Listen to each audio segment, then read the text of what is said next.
The God of Mischief is finally arriving to Marvel Snap. Loki is your September Season Pass card, and this card looks like so much fun. But is it going to be good? Is it going to be worth it? Is it going to create its own archetype? I don't know. I think I've brewed up, I don't claim this too often, but I think I've brewed up one of the better Loki lists that I haven't seen people talking about. A couple spicy cards, so we're going to get to that shortly. I want to talk about Loki, what you can get in the spotlight caches, and then we're going to talk about some mechanics, counters, and those deck building, theory crafted lists that I got for you guys. And then I'll let you know if it's a snap or a pass. So, Loki. Loki is a 3/5 on reveal. Replace your hand with cards from your opponent's starting deck. Give them -1 cost. There is no minimum of 1 tag here. There's a lot of interesting mechanics that we have yet to see in Marvel Snap. So fortunately, the devs have confirmed a lot of interactions, a lot of mechanics. So I'm going to get to those shortly. It's very important information. But quickly, before we do that, let's talk about what else you can open in your spotlight caches this week. With Loki being a season pass card, he's actually not available in the spotlight caches. So that means if you own Ghost Spider, Jeff, and Null, you're only going to have the opportunity to get 1,000 tokens or these variants, which I'm pretty fired up about. I'm usually more like new card focused for resources and stuff like that, and pretty conservative with my purchases. But that baby Landshark Jeff Dan Hip variant, like get out of town, I have to get that. I have to get that. And if I fall back on a Venomized Ghost Spider or that amazing Null, like I'm happy. Like the worst thing is probably the tokens, and even then that's not too bad because a couple of the cards in September are only 3,000 tokens, so a little bit of tokens doesn't hurt either. So that's what you can get in the spotlight caches. I think it's a pretty good one. If you do not own these cards, each and every single one of these cards is really good, like meta defining. Like for Destroy, Null is one of the best. Ghost Spider for Move, one of the best, and Jeff is just, in general, one of the best cards right now. So the cards are good, the variants are good, but of course, just buy conservatively, just look at what it is and see if it's for you, and if it's not, then just pass on the spotlight caches this week. You can pick up Loki in the season pass. So, let's talk about Loki. All right, so here is some very important information about Loki. He's going to swap 1-for-1, your hand to their starting deck. Originally, when I data mined, I don't know why, I just thought like, oh, if I have an empty hand, it will reload me. No, it's like if I have 4 cards in my hand, I'm going to swap them and essentially they disappear. Okay, so it's not destroyed, not discarded. They don't go into my opponent's deck. They just vanish because we're pulling from their starting deck, which they don't actively own anymore. Things have probably happened to their deck. Maybe I put rocks in there. Maybe there's Subterranea. You never know. There's all kinds of things that could have happened, but we're not focusing on that. We're focusing on what they actually queued into the match with. That is their starting deck. Okay, and I'm going to swap 1-for-1. 4 cards in, 4 cards back. And that's just how it works, and they get a -1 discount. So essentially, those 4 cards, if I did a 4 swap, we're looking at -4 energy and savings. That's like pretty good. So I don't know. We'll see. The most I think you can swap, unless there's some crazy shenanigans like a delayed Loki off of Invisible Woman, you could swap 6. Maybe 7 with that strategy I just employed, but for the most part, you're going to play Loki and you're going to have 6 cards in your hand. The honor reveal is going to trigger and 6 cards are going to go back. Maybe even with like an Agent Coulson, you could get 2 back, but it's not that worth it. If you get 6 back, that's 6 energy and savings to play those cards. Seems pretty good to me, but of course it's random, and I feel like that's where we're going to fall with Loki, and we'll get to that in a second. The other thing is Infinity Stones and Evolved cards. So you're probably thinking, when does the start of game mechanic occur? Well, apparently starting deck refers to the deck that you bring to the table. The minute you click Q, you're trying to find a match, that is your starting deck. Not actually when the start of game effect occurs. Okay, so that's like secondary. And then that effect occurs and you put the stones in your deck or your cards get evolved. Well, Loki's not going to find those. If you're playing up against a high Evo deck, you're never going to get that thing that's going to give that -1 power. You're never going to get that Hulk that is getting buffed from energy being passed on. So you got to watch out. It's almost a bit of a counter because you're just going to get the vanilla cards with not a whole lot of strategy to work with. And if you're questioning this, it has been confirmed by Glenn on Twitter. He did a lot of answering surrounding this card, and this is basically all pulled from his Twitter responses. So then also, Quinjet and Loki won't bring cards to 0. right? Okay, so 2-cost cards, that is. So essentially, let's say you have Shocker, and we actually saw this in the preview video, so it's 100% confirmed. You have Shocker, right? The Loki discount, it's a non-reveal. It occurs instantaneously once you get those cards into your hand. Quinjet is ongoing. It's doing its checks repeatedly. So if you have a card that got discounted, it was a 2-cost, it was like Shocker, for instance, and it got discounted to 1 by Loki, well, the minimum of 1 text in Quinjet's ability is then going to apply, and it cannot discount it further. So in some roundabout ways, Quinjet is one of the better cards to pair with Loki, because if it's not 2-cost, then it's just going to be net bonuses, right? Loki can still bring 1 cost to 0, but 2 costs are kind of like almost the worst ones that you can pull, but not really, but they might have a weaker effect, and they might not be exactly what you want. You want to play a lot of cards with Loki probably in the later turn, so it's not bad, but it's just, it doesn't 100% work with what you're trying to build out to. But anyways, it's certainly not bad, but it's really well worth noting. The other thing is that there are unique replacements. You cannot get duplicates. It's not going to go, oh, this is a destroy deck, and you put 6 cards away and you replace them back. It could be death. You just got 6 deaths. It's like, great, he's going to destroy things. I'm going to have, no, you're going to get 1 death. You're going to get like 1 Carnage, 1 Bucky Barnes, and maybe a not. Like, that's how it's going to work. It's all going to be individual cards, no duplicates. So to reiterate, you are not going to get Infinity Stones. You're not going to get evolved cards, and you're not going to get duplicates. These are very important details. Especially also, you're not ever going to get rocks if the first location was even Subterranea. That's not a possibility. You're not going to get buffs, right, from Okoye or Mr. Negative. Just think of that vanilla basic starting deck, and that's what you're pulling from, no duplicates. Okay, so what are some of the pros? Like I already mentioned, you're saving possibly 7 energy. I know that's a stretch. That's like the maximum that I could find. It's usually going to be 6, like I said, okay? But full potential, 7 energy in savings. That's pretty wild. Strong base stat line, a 3-5. Guys, that's a good stat line. You love to play it. Even if you fall into a Cosmo lane, it's like, it's fine. It's fine. Maybe there's Surfer shenanigans. I don't think so. I see people talking about that. See, the thing is that you're losing your hand. So any synergies that you maybe wanted to bring to the table, well, you're not going to be able to play them out. Especially later game cards, because you want to play Loki probably a little bit earlier. Now, I do think that he's a good play early and late, because, you know, if you play him early, then you get all those cards for cheap and you can continue to draw from your deck. Or you wait until the late game, maybe even turn 6, and you got Collector on the field and you just want to get a bunch of power. You don't really care what you get back. It's not that bad. It's the 3-5 with upside to your Collector. So I like that a lot. I like Loki at any point in time. But let's say you wanted to pair it with Sarah. Doesn't quite work. I thought that was an original synergy, because I was like, let's just get a lot of discounts. But you have to place Loki first, and then I guess you would have to hope to draw Sarah later, because if she's in the hand, she's getting swapped. It's a bit tricky in that regard. But otherwise, I think there's some ways we can build out a Loki list that is going to be consistent, and I can't wait to share that with you. But is this a new archetype? Is this a new build for Marvel Snap?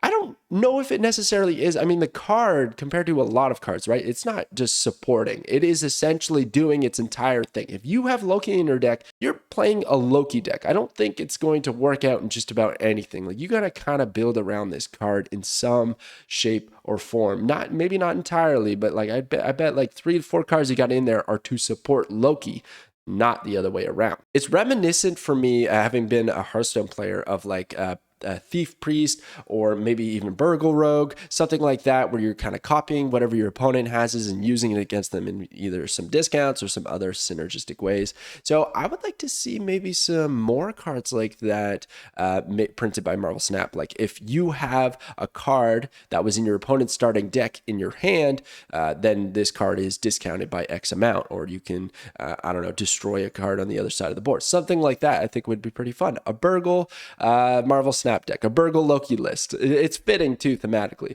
So anyways, what are some of the cons to Loki? Well, it's RNG, and basically all the things I'm about to say fall under that category, because at the end of the day, we're going to be swapping with what our opponent is bringing to the table.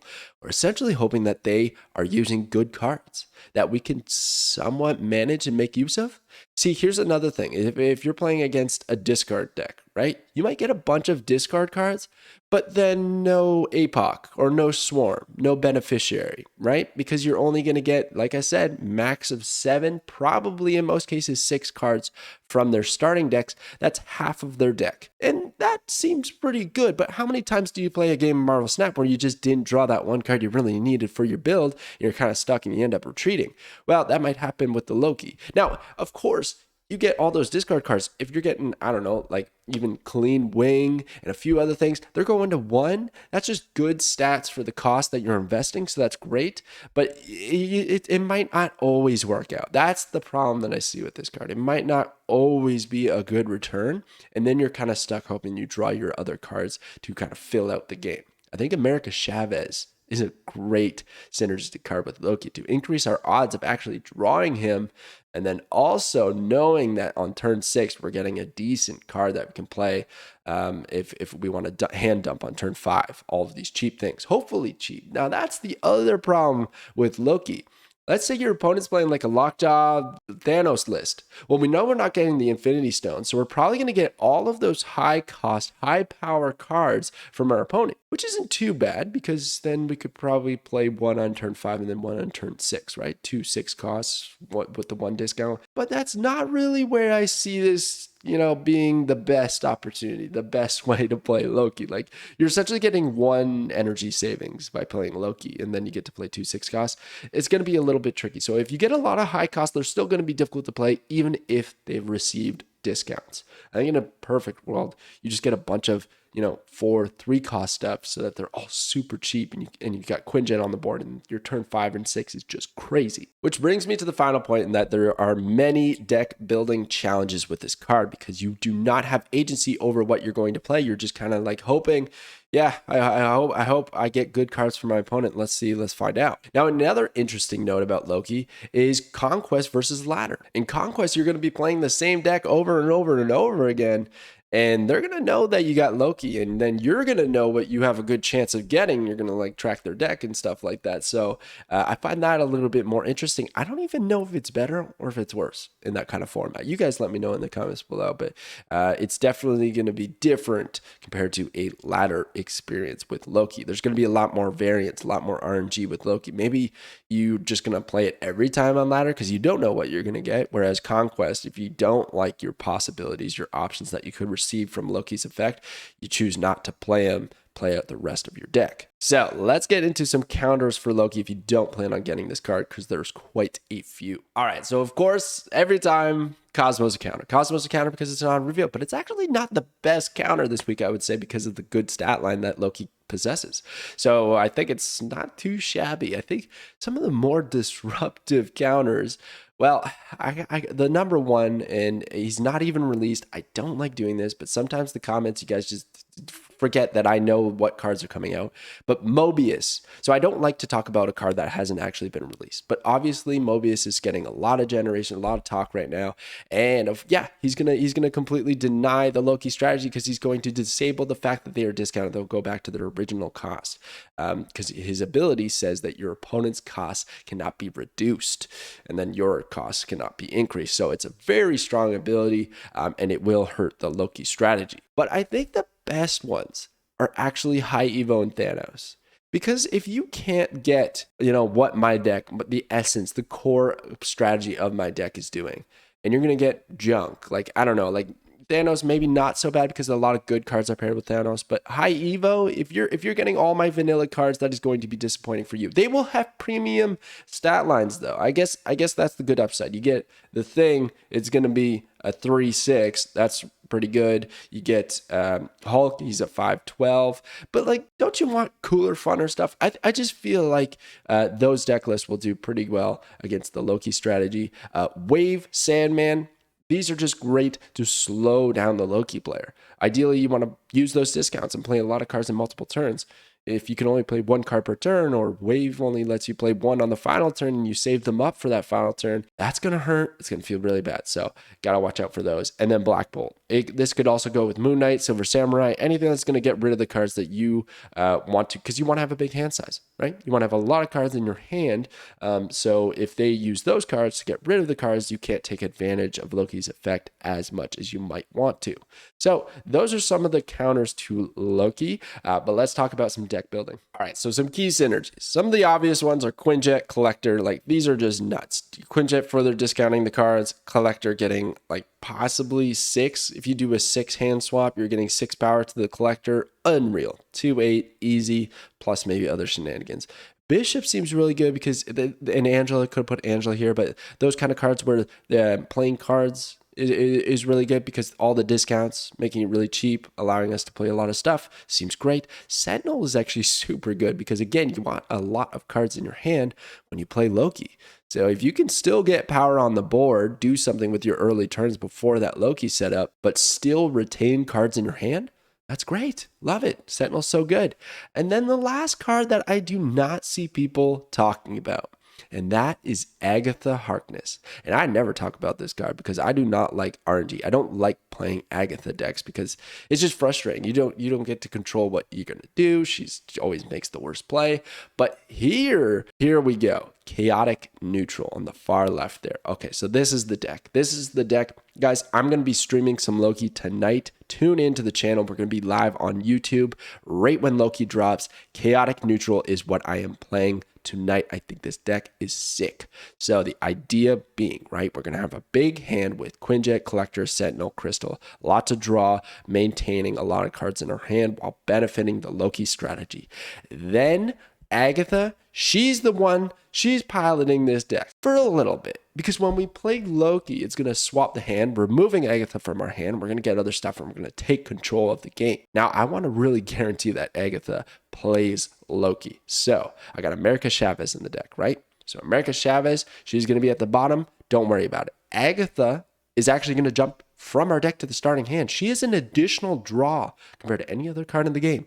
You get Agatha right away, so you have additional card in your hand when you play an Agatha list. We have then thinned out the deck twice. Let's continue that theme of using Jubilee, right, to pull a card from the top. Maybe if we haven't gotten Loki yet, by turn 4, I don't have a whole lot of cards left in the deck. Let's pull it out with Jubilee to get rid of the Agatha, to put a bunch of cheap cards in my hand, right? That's the idea. And then Iron Lad as well. That would be a really nice one to maybe copy the Loki effect, but actually in a perfect world, it's just a backup plan with Dr. Doom, Devil Dino, Captain Marvel. So I have Captain Marvel in here because, again, let's let Captain Marvel figure out how to win the game, not Agatha. So that's really the idea behind this deck. Thin it out as much as possible so that we increase our odds of having Agatha play Loki, and then we take over with all those discounts and just try and win the game outright. That's what I want to do with this, and just using Quinjet, Collector, and then she can play those cards early. So I'm really excited about that. Definitely tune in tonight. If you want all these deck lists, we will have it on snap.fan on the article. You'll have a link to that in the description below, and you can copy the deck codes and get going on your new season. So the next deck I got here is the Tesseract, aka the Space Stone. But you know, when Loki was trying to find it in Avengers #1, it was the Tesseract.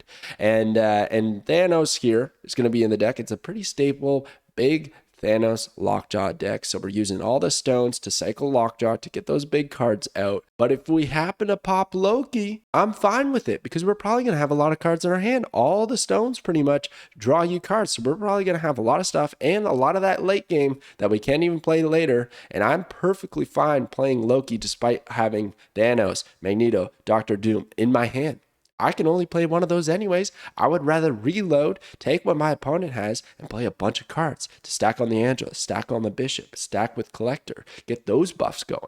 So I like the versatility of this deck. It has 2 win cons. Either we go with the Loki and play a bunch of cards, or we just roll with Lockjaw with the stones, or I guess another one is just straight up play these big guys near the end of the game. So I really like the potential behind this deck. And lastly, I think the one that everyone's drawn to, I'm not a huge fan of this one, but I do kind of like the name and thematic feelings from it. So you got Agents of Asgard. So you got the Quinjet, Agent 13, Maria Hill, Agent Coulson, Nick Fury, Helicarrier, all of the Agents of S.H.I.E.L.D., except you got Loki taking over. So yeah, just a lot of cards in the hand for a big Loki swap, and you hope it works out. I just don't love it, but it probably does guarantee that you at least have 6, maybe even 7 in this deck list case scenario cards in your hand for the swap, so it could be good. But again, I like the other two a lot better, but I can't really think of much outside of these 3 deck lists, and there's a lot of layover. Like I look at that, I got Collector in every single one. I got Quinjet, you could probably even put in the Tesseract. Like